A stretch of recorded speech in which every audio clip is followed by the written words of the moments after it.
the government calls it a cycling revolution. £5 million will be given to Newcastle to help build new routes and safer junctions. But cycling death rates on the region's roads have doubled in just 1 year. Campaign groups say cyclists still take their lives in their own hands, and today's announcement simply doesn't go far enough. Here's our political correspondent, Mark Denton. Newcastle's roads, lots of cars and a few cyclists. But these people want to turn it into a cycling city. Today, Newcastle Council found out it's getting over £5 million from the government to help do that.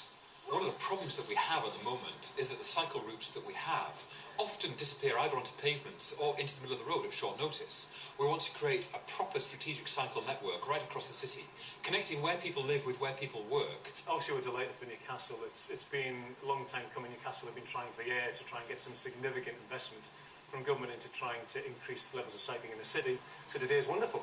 There'll be a lot more money needed in the years to come to make a real step change in how people travel through the city.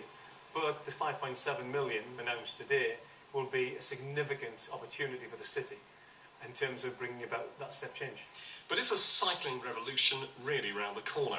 A recent Inside Out documentary revealed the reality of life as a cyclist on the region's roads. Cut up, abused, and it gets worse than that. Because the latest cycling fatality rate figures for the North East show 37 cyclists were killed in 2010. But by 2011, that had more than doubled to 78. And some cycling campaigners say this latest funding announcement simply doesn't go far enough. I think cycling in this country has had a flat tyre for quite a long time.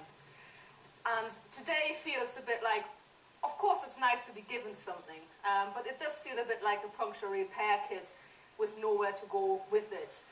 By all means, we can probably fix the flat tyre, but there's no playground out there for cyclists.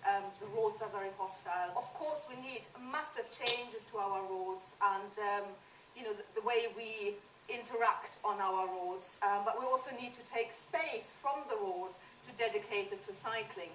The government says today's announcement will help cities like Newcastle catch up with London's cycling provision. Labour called it cynical spin, a cycling city or more two-wheel frustration. The jury's out. Well, Mark Denton is with me now. Mark, some criticisms as well as support today for those new cycling grounds. Yeah, and I suppose a real question, Jeff, is will any of these amounts of money actually give us that holy grail that politicians for generations have been scurrying around trying to find, which is an integrated transport system?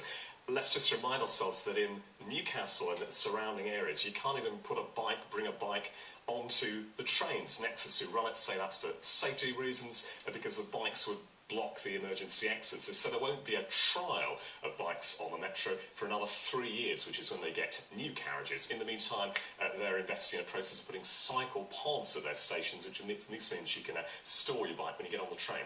Interesting. Some disappointment as well for those who didn't get grants today. Yeah, while 4 national parks got money to encourage cycling, build the cycling routes. North York Moors National Park, they applied for £4.8 million.